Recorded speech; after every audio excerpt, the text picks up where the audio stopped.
Certaines personnes ne sont pas épuisées parce qu'elles en font trop, elles sont épuisées parce que quand elles s'arrêtent, tout remonte.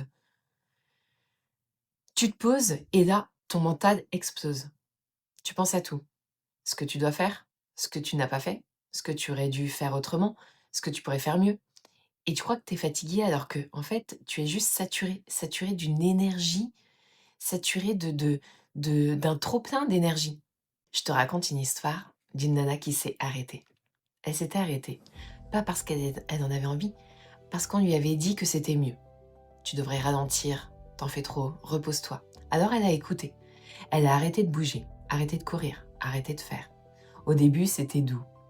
Un peu comme quand tout s'éteint après une longue journée. Un silence presque rassurant. Mais ce silence n'a pas duré. Très vite, quelque chose a commencé à remplir l'espace. Pas dans son corps, dans sa tête. Au début, c'était léger. Une pensée, puis deux, puis 10. Comme des petites gouttes. Puis c'est devenu un bruit de fond permanent. Puis un flot inarrêtable. Elle pensait à tout. À ce qu'elle n'avait pas fait.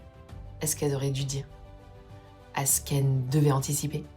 Même les choses insignifiantes devenaient urgentes. Même le repos devenait épuisant. Alors elle a essayé de se calmer. Respirer, se poser, méditer. Elle s'est assise, elle a fermé les yeux. Elle a voulu faire de vide. Mais plus elle cherchait le calme, plus ça criait à l'intérieur. Comme si tout ce qu'elle retenait depuis des jours profitait enfin du silence pour remonter. Jusqu'à ce moment précis, ce moment où elle a compris. Ce n'était pas du repos dont elle manquait, c'était d'une sortie, une sortie d'énergie.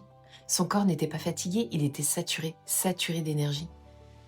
Rempli d'énergie qui ne circulait plus. Le problème, ce n'était pas qu'elle en faisait trop, c'est qu'elle ne laissait rien sortir.